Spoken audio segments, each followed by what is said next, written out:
अस्सलामुअलैकुम and welcome class. मैं हूं आपका टीचर सैयद बख्त। हम पढ़ रहे हैं फर्स्ट ईयर मैथमेटिक्स। आज है एक्सरसाइज 14 की क्लास नंबर 12 जिसमें हम करेंगे question number 12। So without further adieu let's get back to the question. Tangent 2 theta 2 theta या प्लस कोटेंजेंट थीटा, तो प्लस कोटेंजेंट थीटा इधर आगे हो गया minus cotangent theta, quite simple. And sine यानी कि टेंजेंट है तो टेंजेंट क्या होता है, साइन ओवर कोस, क्योंकि ये 2 है तो दोनों के साथ 2 2 आएगा। So tangent 2 theta becomes sine 2 theta over cos 2 theta या।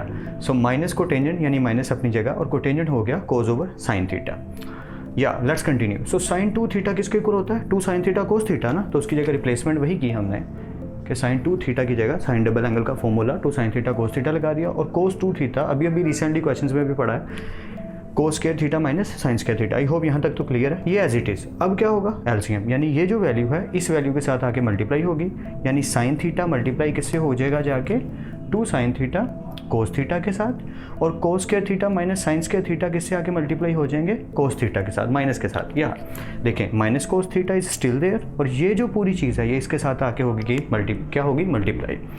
एंड साइन थीटा जाके इन दोनों के साथ क्या हो गया, मल्टीप्लाई। आई होप यहाँ तक तो क्लियर है, क्योंकि सिंप्लीफाई करना है, क्वेश्चन खुद ब खुद होता चला जाएगा। ओके, अब मल्टीप्लाई करते हैं तो पूरी वैल्यू एक ही है। सो साइन का सिर्फ स्क्वायर बढ़ेगा, बाकी वैसे ही रहेगा, यानी 2 कोस एज इट इज़ और साइन का स्क्वायर थीटा। इधर क्या हुआ देखिए ज़रा, माइनस कोस स्क्वायर और कोस cube theta minus minus plus cos और साइन स्क्वायर यानी साइन स्क्वायर थीटा और कोस थीटा साथ आ गया। आई होप यहाँ तक तो कोई कन्फ्यूजन नहीं, सिर्फ सिंप्लीफाई कर रहे हैं, आगे भी वही होना है और क्वेश्चन हो जाना है। 2 sine square theta cos theta still there, minus cos cube theta इधर लेके जाएंगे तो प्लस कोस क्यूब थीटा, इसी तरह plus sine square cos theta है उधर जाके हो जाएगा minus sign square theta cos theta. I hope कोई कन्फ्यूजन नहीं होगी। अब ज़रा गौर से देखिएगा, ये है plus 2 sine square theta cos theta, और ये है minus sign square theta cos theta, यानी जिसके साथ कुछ नहीं होता उसके साथ 1 होता है। जी हाँ, ये अजीब सा मैंने 1 डाला है। तो 2 times sign square theta cos theta minus 1 time sign square theta cos theta, तो 2 में से 1 गए तो क्या बचे, sign square theta cos theta, यानी ये चीज़ इस चीज़ से प्लस माइनस होके, यानी 2 में से 1 गया तो 1 रह गया sine square theta cos theta. I hope आप समझ पा रहे हैं। Plus cos cube theta is equal to 0 still there. I hope ये क्लियर है, या I hope so. So let's continue.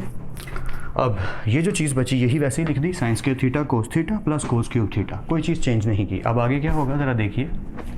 आगे मैंने देखा कि इन दोनों में कोस कॉमन है, तो कोस थीटा को कॉमन ले लिया, कोस से कट आउट और आ गया sine square theta plus cos cube में से कोस गया तो cos square theta. And we know that from 9.4 कि sine square theta plus cos square theta is equal to 1 होता है। कोस थीटा 1 था कोस थीटा, और इस तरफ क्या आ रहा है 0।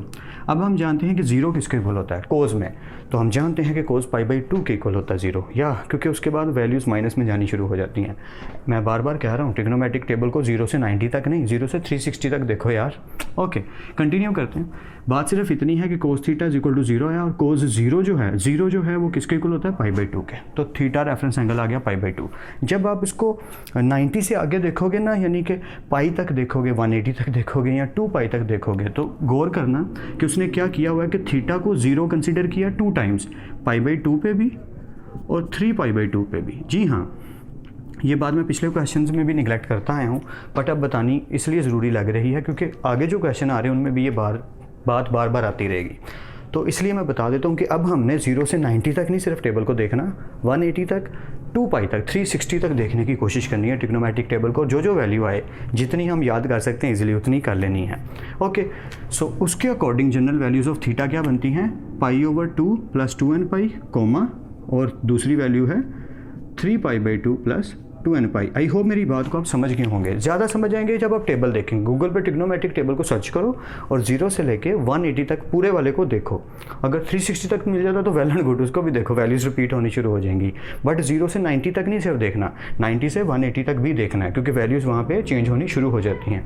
ओके, कंटिन्यू करते हैं, अपने आंसर की तरफ मूव करते हैं। सोल्यूशन सेट बनेगा π/2 प्लस 2nπ, और फिर आएगा यूनियन। जी हाँ, और हमारी दूसरी वैल्यू 3π/2 प्लस 2nπ। और 2nπ क्यों आ रहा है, क्योंकि हमारा एंगल जो है वो कोस है, और कोस का पीरियड क्या होता है 2nπ। आई होप सो कि इस क्वेश्चन को समझने में मैंने आपकी ठीक से हेल्प की है और आपको समझ भी आ गई है। सारी एक्सरसाइजेस की सेपरेटली प्लेलिस्ट बनी हुई है, फॉलो अप कीजिए और ज़रूर देखिए, आपकी हेल्प आई होप सो कि मैं कर पा रहा हूँ। फिर मिलते हैं नेक्स्ट क्लास में, तब तक अपना और अपने घर वालों का ख्याल रखिएगा।